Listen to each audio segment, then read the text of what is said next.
Let's get ready to mortgage. He is the prince of programs, guru of guidelines, master of matrices. He puts the fun in funding. Please welcome Mark, Mr. Mortgage, Eitel. All right. Hey guys, it's Mark Eitel, and you are listening to the Mr. Mortgage Show. Man, oh man, I am super excited to be with you this week. We've got an awesome show lined up for you. We're going to deep dive some data. We're going to take the emotion out of it. You hear me say it all the time, that emotion and logic can't run the same brain at the same time. And I don't think real estate ever makes sense as an emotional decision. Emotion might be what starts the process. You might get excited.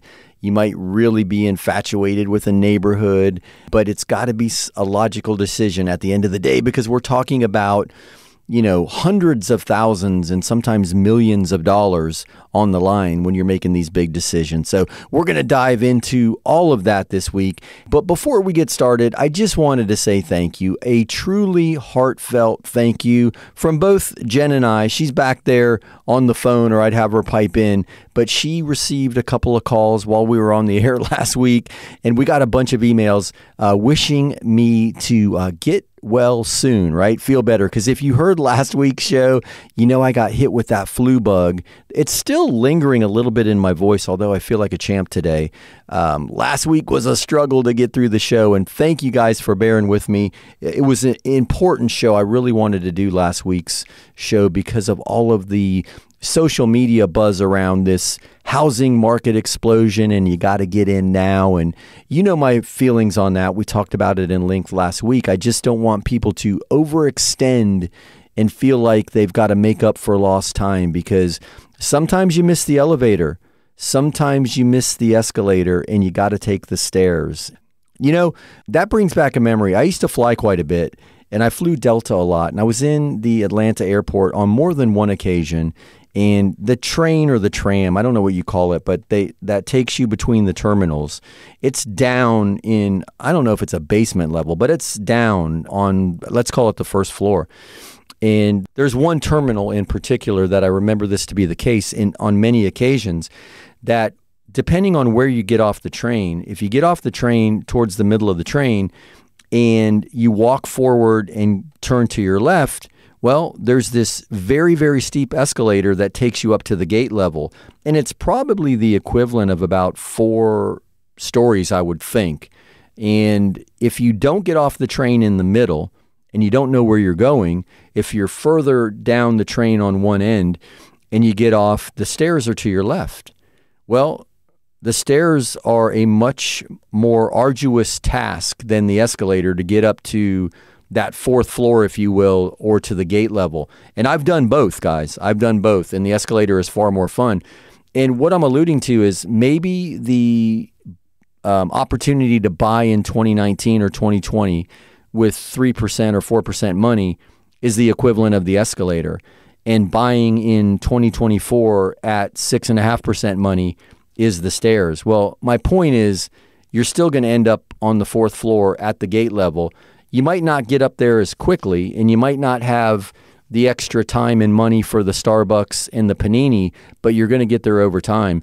And guys, equity changes your life. It makes sense to buy a home if you can afford the home. And that's a big if, right? Because if you're working from a budget number, and that's what you should be working from, $2,000 a month buys a very different home today than it did just 3 or 4 years ago. So I just want to get that out of the way, because a lot of people said, it sounds like you're down on buying property. And that's not what I'm saying at all. What I'm saying is, don't get emotional about buying property. I think real estate always makes sense. If you look at the St. Louis Fed's graph on housing appreciation historically in this country, I think it goes back to 1970. Man, it's undoubtedly a good decision. Over time, you're going to build equity, and equity's real wealth, guys. It's real wealth. Oftentimes, and again, if you bought at 2019 and took that escalator ride up, you know the house will do a lot of the work for you when it comes to building equity. So anyway, just wanted to get that out of the way. I know I got some comments on that after last week's show, and if there was any misunderstanding, I wanted to clarify. Not at all down on buying, just down on buying for the wrong reason. I said it's not Bitcoin, right? Don't get caught up in the emotion. If you don't think it all the way through, you don't plan for the tax increase, you don't plan for the insurance increase, you're going to be disappointed on the other side of it. And don't start paying over appraised value and waiving inspections and waiving appraisals and all of that craziness again. Man, imagine where we would be today if that very first person that started that craze didn't do it. That very first agent who said, hey, Mr. Buyer, I've got this great strategy. Let's just give them everything and then some and not even look under the hood, right? Let's just hope this car runs and take it. We're going to give them more than they ask and we're not even going to inspect it.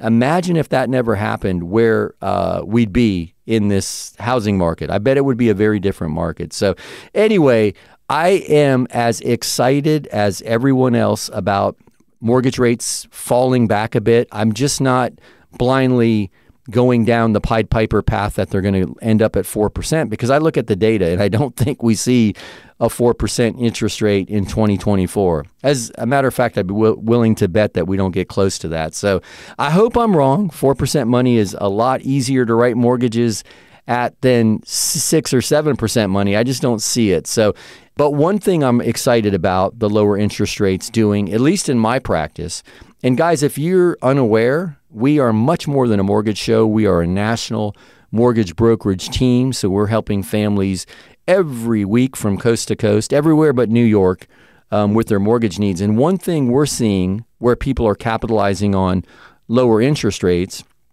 buying properties, obviously it's cheaper to buy at a 6.5% or 7% interest rate than it is at an 8% interest rate. But a couple places people overlook is in the reverse mortgage space, the amount of equity you have, your age, and the current interest rate dictate the amount of equity you have access to with the reverse mortgage increases as interest rates decrease. So we're seeing more favorable proposals being generated. By favorable, I mean more access to equity in our reverse mortgage practice across the board. It's more exciting to see those numbers at 6.5% or 7%. Versus 8.5%. And then the other place is debt consolidation. A lot of people were on the fence about doing a refinance if they had a rate in the 4s or 5s, paying off the car and the high interest credit cards and whatever else they've accumulated over this, COVID spending flurry that we all have gone through. Well, if that interest rate is at 6.5%, that spread is more favorable. So going from 4% to 6.5% is certainly more attractive than 4% to 8%. But also, too, buying 6.5% down to 6 or 5.875 makes that even more attractive and sets you up for more monthly savings. So we're seeing that as well. Overall, I think it's a cautiously optimistic market. I'm just not buying into the social media craze that we're in for a housing explosion in values or supply in 2024. And I'll say it again, guys, if supply shut off when interest rates crept into and past 5%, what makes you think it's going to turn on again when interest rates are at, 6.75%? It's just not logical. So if interest rate increases slowed supply because people didn't want to sell and then buy into a higher interest rate environment, until we get back down to that gap being smaller, interest rate can't be the trigger for people selling. Now, having to move, having to upsize, downsize, all of the things in life that happen, there's always going to be sellers and there's always going to be buyers. I'm just saying I don't think rates have become a tripwire for activity yet. So we're going to watch that. But right now, we're still in a healthy appreciation cycle, and there's demand in the market. I am still high on homeownership. I think equity changes lives, and whether it's the stairs, the elevator, the escalator, or a rocket ship, it's going up over time. Just look at the data. So, guys, you hear the music, you know what that means. That's my cue. We'll be back in a few. Sit tight on the other side of this very short break. We'll be back with more of the Mr. Mortgage Show.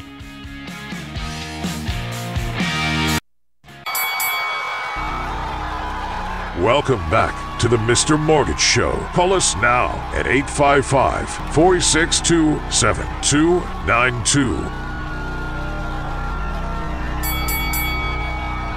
All right, we're back. My name is Mark Eitel, and you are listening to the Mr. Mortgage Show. And you heard the man, the Anytime Hotline. That's how you get your questions on the air. You can call or text that number, 855-462-7292. That's 855-462-7292. And Jen is womanning the Anytime Hotline, and she will get your questions on the air.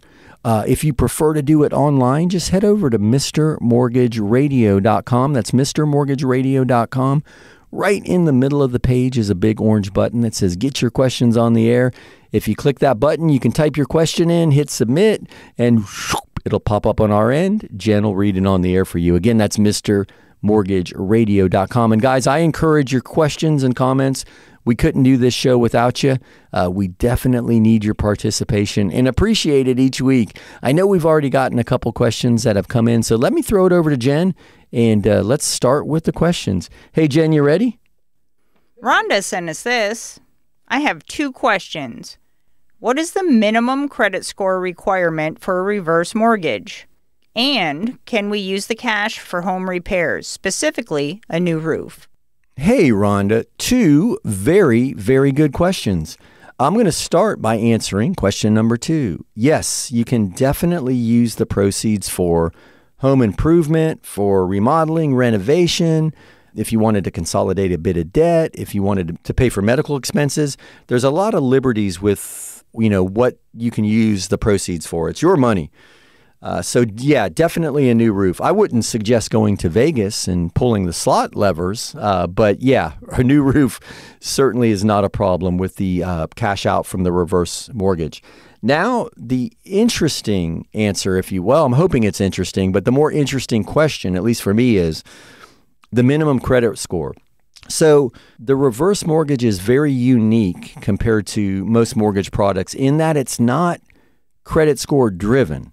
So it's not as if there's a minimum credit score that has to be met before you can be underwritten for the program. Now, with that being said, there is a financial assessment that's being performed, and that financial assessment includes credit review.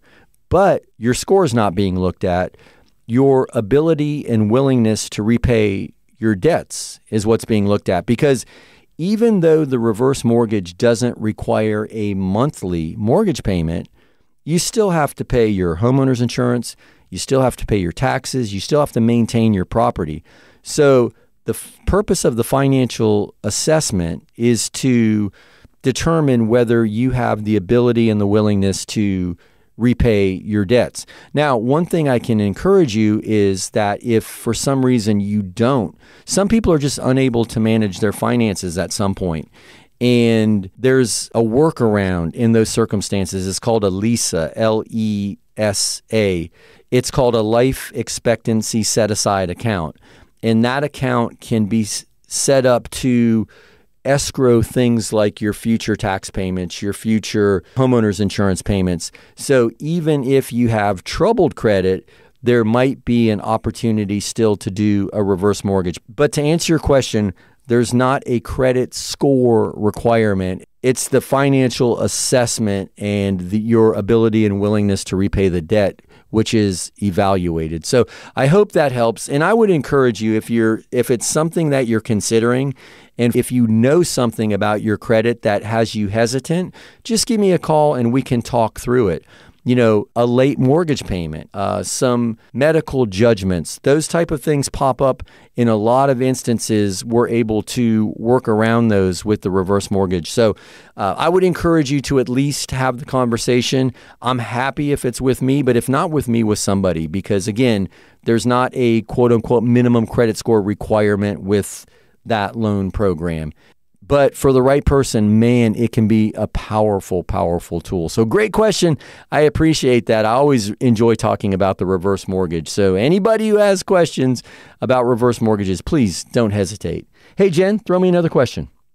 Stephen has this question. I know the landlord loan doesn't look at my income, but what about my assets? Beyond the down payment, how much more do I need? Great question. I love talking about the landlord loan. Hey guys, the landlord loan, if you're curious, if that's a term you haven't heard before, it's a loan program that's designed for people to buy rental properties, right? And the very cool thing that Stephen alluded to is we don't look at your personal income. We're looking at your credit and we're looking at your assets. Do you have the down payment? And to Stephen's question, in addition to the down payment, how much more do you have to have? Those are called reserves. And depending on your credit score, because every other loan program other than the reverse mortgage does have credit score requirements, depending on your credit score will determine whether you need 3, 6, or 12 months reserves. So you could need, Stephen, as much as your down payment plus 12 months reserves. And those reserves would be the equivalent of the monthly expenses. So the monthly expenses times 3, 6, or 12 months is what you would need in addition to the down payment. So I hope that helps. And again, guys, if you want to talk through a very specific scenario off the air, I welcome the opportunity to jump on a call. Please feel free to shoot us a scenario. I'll answer it on the air. But if we need to go deeper, I'm always available to jump on the phone. But Stephen, it's usually 3 to 12 months reserves, depending on your credit score and depending on the program. And again, we're not looking at your income, but you've got that already figured out. So great question, my man. I appreciate that one.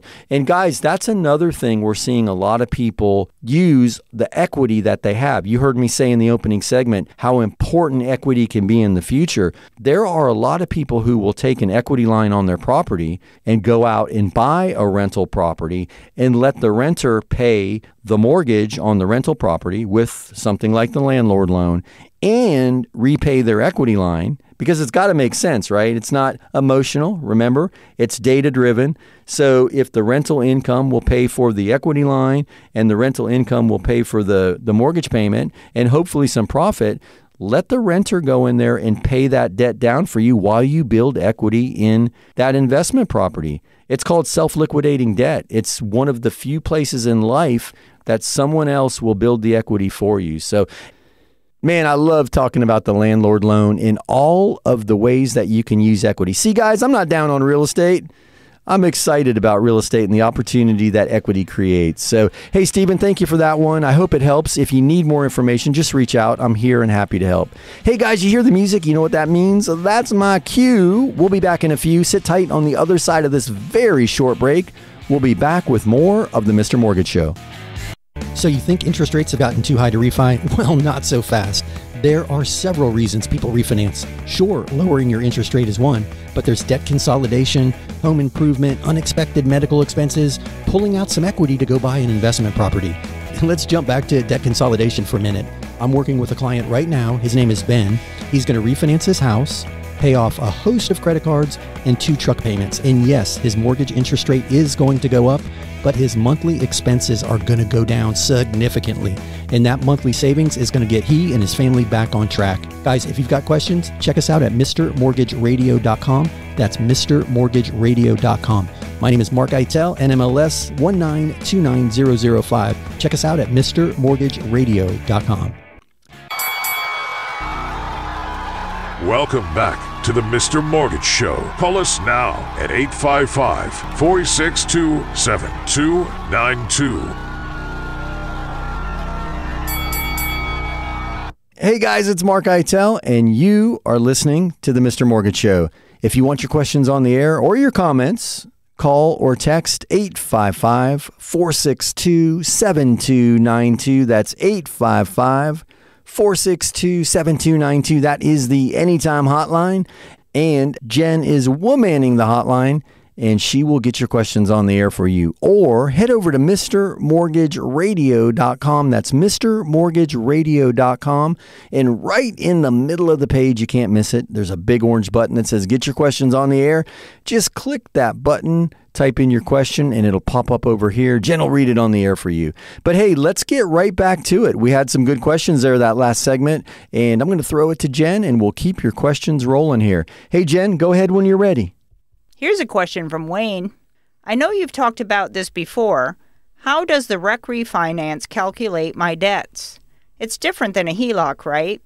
My bank denied me for a HELOC. That's why I'm asking. Hey, Wayne, great question, my man, and thank you for paying attention because we do talk about this one from time to time. That's one of the exciting things, I guess there's nothing really exciting about debt, right? Let's be honest. As much as I get excited about some of the opportunities that debt provides, it's not exciting to go into debt. Who are we fooling? But hey, back to your question. When you're doing a home equity line of credit, you're being evaluated as if that's another debt on your credit profile. So if you've got 2 car payments, 2 credit card payments, a boat, and a house, well, then now, boom, there's an equity line of credit. And if that equity line is, let's say, for $100,000, your equity line payment in your debt calculation is going to be based on $100,000. Because of that, you need to have enough income that when your debt to income ratio is calculated, right, the amount of debt, including the new $100,000 credit line, the equity line, is there enough income for that ratio to work? What is the ratio? Is it 50% debt to income, 60% debt to income? Every bank's underwriting guidelines are a little bit different because that equity line product is something they keep on their books. Now, with the REC refi and REC, R-E-C, REC stands for Reduce, Eliminate, and Consolidate because it's a debt consolidation that oftentimes will allow you to reduce your monthly payments. So it's a debt consolidation refi is basically what it is. Your 2 credit cards, right? The boat and the 2 cars. Let's say you're going to pay off both cars and the boat. Let's say you don't have big credit card balances. Well, it doesn't matter what you're going to pay off. You can pay it all off. The debts that are going to be paid off can be paid at closing. When you close on the refinance, any refinance has a 3-day right of rescission. So 3 days later, the title company will disperse, it's called, right? They're going to disperse the funds, and they'll send a payment to credit card 1, a payment to credit card 2, the same to the car payment 1, car payment 2, and boat payment on your behalf. Because that can be facilitated at closing, the underwriters know those debts are no longer going to be on your credit profile. So they can be taken out now. So all of that debt can be removed from your debt to income ratio. And oftentimes, not always, but oftentimes, if the debt to income ratio is what prevented your home equity line from being approved, then the REC refi or the debt consolidation refinance strategy may be an option for that very reason, because the calculations are done differently. We can control, when I say we, the lender can control what's being paid off by instructing the title company, pay all of this off before you disperse the rest of the proceeds to the borrower. So that's the big difference in doing a debt consolidation refinance versus an equity line. So I hope that helps. That's a great question. And if anybody out there is curious to know if a REC refinance can save you money even in this interest rate environment, we talked about it in the opening segment. We're seeing people take advantage of this slight pullback in interest rates and knock out some of this debt. I mean, what was it last year? We crossed the $1 trillion mark in credit card debt. That's mind-blowing to me. But you can go to REC, REC, REFI, recrefi.com, and run the calculations for yourself. And guys, you don't have to type in your information. It's a free tool. We put it up there for you. You can also find it at mrmortgageradio.com. Play with the calculator and see what you think.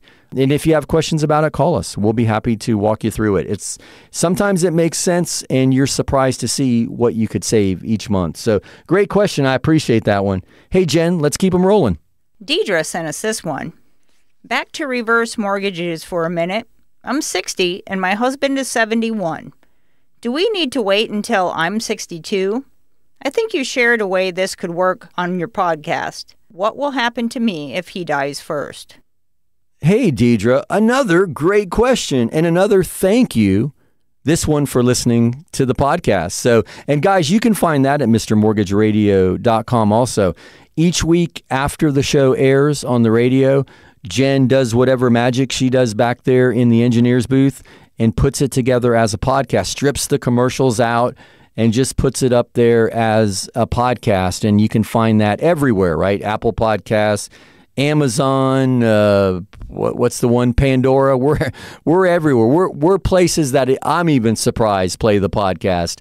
But there's a link to the podcast at mrmortgageradio.com. But anyway, great question. So you don't have to wait until you're 62. Now, that being said, if you do wait until you're 62, you'll have more equity available to you because the amount of equity available will be based on your 60 years of age. But you can still make this work if you can be classed as what's called an eligible non-borrowing spouse.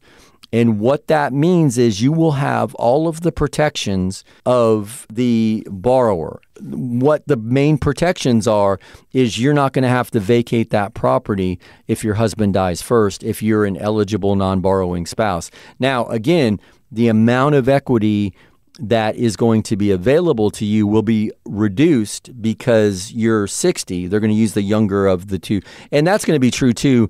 If you're 62, they're going to use the younger of the two spouses' ages. And there's a mortality table and life predictions and predicted appreciation. And there's a whole lot of math behind the scenes.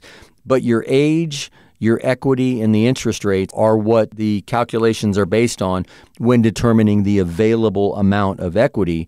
And the younger you are, the less equity you're going to have because it's presume that you're going to live longer. But if your husband dies first and you're on the mortgage as an eligible non-borrowing spouse and you're on title, you're on deed as the wife, you're going to be afforded the same protections. You can stay in that property even after his death. So I hope that helps. This one confuses a lot of people because they think once my wife dies or once my husband dies, I'm going to have to leave the property. Yeah, that's not the case, guys. You would be surprised at how many misconceptions there are around the reverse mortgage product. So I always enjoy talking about the reverse mortgages, and now more than ever because, yes, inflation has slowed, but man, prices are still crazy. And if you're a fixed income senior out there and you have a load of equity, the reverse mortgage might make sense. I mean, we're talking to more and more people about it. And again, it doesn't always make sense. It's not right for everybody, but it's worth exploring if you're in a tight spot cash flow wise. So anyway, guys, you hear the music. You know what that means. That's my cue. We'll be back in a few. Sit tight on the other side of this very short break. We'll be back with more of the Mr. Mortgage Show. Hey, it's Mark Eitel, host of the Mr. Mortgage Show, and I'm going to interrupt this commercial break to ask you for a favor. If you know any friends, family, coworkers, or the guy in front of you at the grocery line who's talking or thinking about buying or selling or refinancing real estate, I'm hoping I can count on you to help me spread the word, introduce them to me, to the team. You can do that by simply sharing mrmortgageradio.com. That's mrmortgageradio.com. Guys, it's Mark Eitel, NMLS 1929005. Now, back to the commercials. Welcome back to the Mr. Mortgage Show. Call us now at 855-462-7292. All right, we're back. My name is Mark Eitel, and you are listening to the Mr. Mortgage Show. Hey, if you have questions or comments, please call or text 855-462-7292. That number is 855-462-7292. That's the Anytime Hotline. Jen is womaning the hotline, and she will be happy to get your questions on the air. Or head over to MrMortgageRadio.com. MrMortgageRadio.com. Click that big orange button right in the middle of the screen. It'll walk you through it. Just type your question in, hit submit, and Jen will read it on the air for you. But I want to keep this party going, if you will. We've had some great questions so far, and I know we've got a couple more back there. So, hey, Jen, fire away. Rich emailed this one. Can I co-sign for my son's mortgage and give him a gift for the down payment? I don't have a preference between FHA or a normal mortgage, if that helps. Hey, Rich, this is a great question, my man. Yes, you can. You can be, if I'm understanding the question correctly, when you say co-sign, most people mean they don't want to move in the property with their son. They're not a co-borrower. They're not going to be living in the property. It's going to be, in this case, your son's property. If that's the case, you're going to be classed as a non-occupying co-borrower, or as most people just refer to, a cosigner. Now, that being said, it's going to be on your credit. If he misses a payment, it's going to impact your credit, but he gets the benefit of both of your credit and both of your income profiles being used to underwrite the loan. So you can be a non-occupying co-borrower and gift him the funds for the down payment. And if you use an FHA loan, you can ask the seller for up to a 6% contribution toward closing costs. So congratulations on being in the position, or at least being willing to help your son, because as I mentioned in that opening segment, sometimes it's the stairs or the elevator or the escalator. They're all going up, and buying real estate over time has always made sense. So congratulations on helping him get started. But yes, to answer your question, you can do both. Hey, Jen, let's keep them rolling. Anthony sent this. The more I hear about reverse mortgage, the more interesting they sound. Is it possible to get one on a condo? I don't have a mortgage now, and the value is around $600,000. Hey, Anthony, that's a great question, my man. Sadly, I don't have a definitive answer. The answer is going to be maybe. And the reason the answer is maybe is the reverse mortgage programs, almost all of them, are an FHA loan program. They're insured by the FHA, and that's what kicks that non-recourse status into the loan, which prevents you from owing more than the property's worth, right? It's insured against that loss. So because it's an FHA loan program, the property needs to meet the FHA guidelines. So there's an approval process for condo associations. It has to do with things like the percentage of ownership for, let's say, an investment company came in there and bought a bunch, or a landlord bought a bunch of units, and those are rentals. There's only a certain percentage of the units that can be rentals. There's only a certain percentage of the units that can be owned by one entity. And then we get into the financial management of the association. Are there reserves? Are there adequate reserves? You know, all of the things that go into the approval process for a condo in the world of FHA also apply to the reverse mortgage space. So if the condo is FHA approved, then absolutely, you can do a reverse mortgage on a condo. The good news is it's not terribly difficult to determine whether the condo is currently or in the past has been approved, because it's not approved once and then never have to go through the process. You have to renew the approval with the FHA.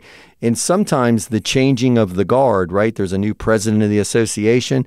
They don't want to go through the renewal process. They don't see the value in having the association approved with FHA. And this is one place that it can be super valuable, especially if you're in an area or in a 55 plus building where there are a lot of people who could be eligible for the reverse mortgage. So the answer is maybe, and it's going to be determined by the approval status of the condo. And again, the good news is that it's fairly easy to determine whether the condo is currently or in the past has been approved. And if you need help with that, just shoot me an email and I'll be happy to research it for you.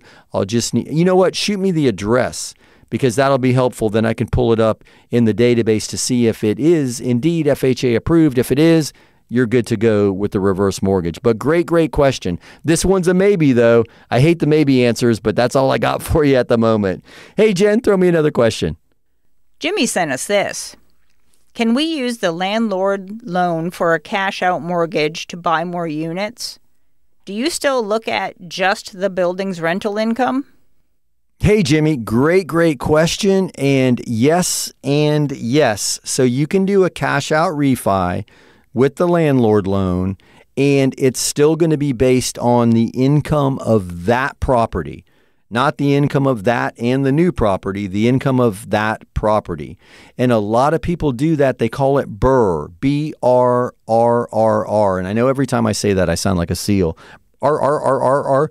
It's buy, rehab, rent, refinance, repeat. And the strategy around BRRRR is periodically pulling the equity out of the property to go buy another property, because increasing the value of the property and increasing the rents, mainly increasing the rents, will give you the equity that you can then pull out to go out and buy another property. So yes, long answer to a very easy question. The landlord loan can be used as a cash out refi, and a lot of people do that to go out and do, just as you mentioned, buy more rental properties. And you'll hear people refer to it as the BRRRR strategy. So I hope that helps. If you need more info, just touch base with us when we're not on the air, and I can walk you through it in detail. Great question. Hey, Jen, let's keep them going. This one is from Alan. My father died last year, and I inherited the family's business. So now I'm self-employed. My bank told me I need 2 years as the owner before I can get a mortgage. Are there any special programs that might work before 2 years? Hey, Alan, great question, my man. First, let me offer my condolences for losing your dad. I can't imagine that was easy.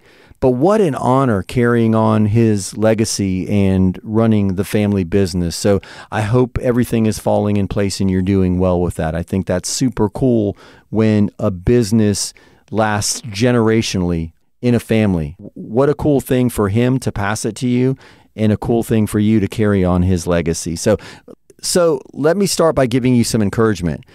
If you worked in the capacity that you're in now, right? If you were your dad's right-hand man and you were helping him run the business, or you were operating in a similar capacity with another company, and now you're self-employed, you can qualify for a conventional mortgage with as little as 12 months self-employment history, with those caveats. So if you can meet those conditions and show that you worked in this capacity prior to taking over the company, then you've got a very, very good chance of qualifying after as little as 12 months self-employment. So I don't know how long you've been running the business as the owner, but just know that you've got a very good chance of qualifying after as little as 12 months. That's another one that gets a lot of people wrapped around the axle, is that self-employed borrower. And guys, with the self-employed borrower, if you can't qualify conventionally because you're not documenting all your income, or you are documenting all your income, but you've got an aggressive CPA who's writing a lot of things off and you're just not showing a lot of net income, there are bank statement loan programs with as little as 12 months, bank statements self-employed, and there's calculations that use a percentage of your monthly deposits as income verification. So a lot of options for self-employed borrowers. So I hope that helps, Alan. Again, my condolences, but also my congratulations on carrying on the legacy. Very, very cool stuff. So I appreciate the question, though. Oh man, you hear the music? You know what that means? We are wrapping up another episode of the Mr. Mortgage Show. Man, this week flew by. Wow, that was quick. Are you sure, Jen? Are you sure we don't have another break in us? All right. She's waving me off the mic. Guys, I had a blast with you. I swear we have the very best listeners in the mortgage and real estate space on the radio. You guys asked a lot of great questions this week. If you need us when we're not on the air, check out MrMortgageRadio.com. That's MrMortgageRadio.com. All our contact is always there. The links to everything that we talk about on the air, that's MrMortgageRadio.com. Guys, have an amazing week. Jen and I will be back next week right here, same time, same station. See you then. That's a wrap. Join Mark Eitel next week for more thrilling, edge-of-your-seat discussions about real estate and mortgages right here on The Mr. Mortgage Show.